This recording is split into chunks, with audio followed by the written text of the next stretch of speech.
It's very relaxing looking up there, but I should get on with the business of today, which is talking about how I chose the site for the build and how I chose the type of building that I'm going to put on there. First of all, this is quite a small wood at just under 4 acres, so I thought I would build near the middle so that I can't be overlooked by any of the neighbouring landowners and farmers. So that ruled out sites down at the bottom of the hill behind me where I park the car and the kiln shed is. It's just too close to the edge of the wood. So there were a couple of possibilities up near the middle of the wood. I'll take you to see one of them now. On the way I'll just say a quick word about English woodland planning regulations. They're very stringent, so essentially you're only allowed to build a storage hut for equipment. If you put cooking facilities or a toilet in there, it's considered a dwelling and then that's not permitted development. So it's quite limiting as to what you can build. So the site behind me, I hope you can see, there's a copse of silver birch trees, and that was a possibility I considered. It has a nice view, but building there would mean felling some of those trees and clearing some of the really nice ground flora in that area as well. So I thought if there was another site where I could avoid having to do that, then I would prefer to build there. So I'll show you where I am going to build. It's just behind the deck that I was sat on a minute ago. So just behind me now, I hope you can see into the sun. There's a narrow valley which has never had water in the bottom in the 2 years that I've had the wood. I think it's a collapsed shallow mine. There's another shallow coal mine slightly down the hill from here, just a shallow working, chasing a coal seam into the hillside, and I think it collapsed a couple of decades ago, leaving the steep-sided narrow valley, but there's no signs of any recent collapse in it, and there's very little grows in there, just a few nettles and no trees.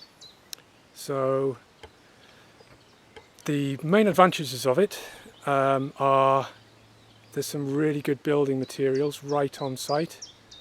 I'm not destroying any good habitat unnecessarily, and it has the benefit of this amazing view out the front.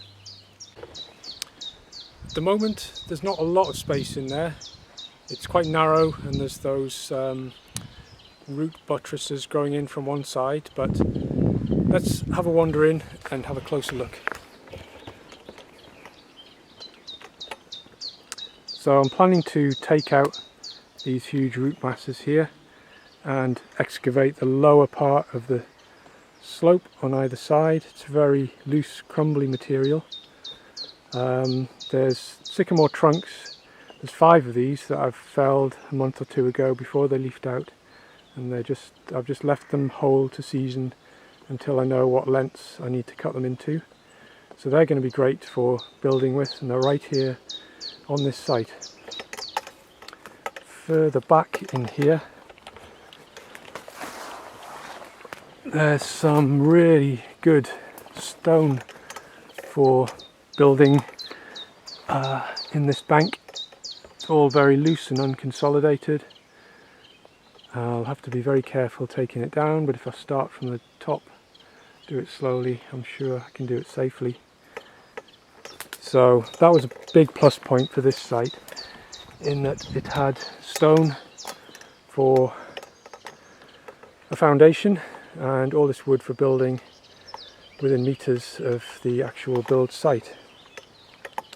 So what I'm planning to build is a roundhouse. There's the view that it'll have out the front there, very nice. And I've chosen a roundhouse because I think it will make a really nice shelter for overnight stays, and all the materials are here. As I said, there's also clay outcropping very close to this spot less than 100 meters away that I can use for building walls. So the plan at the moment is a footprint around 4 meters in diameter, a low stone wall as a foundation, then a sycamore post and beam structure as walls, and then a round reciprocal roof and a turf roof on top of that. So I think it'll fit really nicely into this space. It'll give me somewhere substantial that'll last a long time, place that I can comfortably spend the night and leave materials that I use in the wood safely stored as well.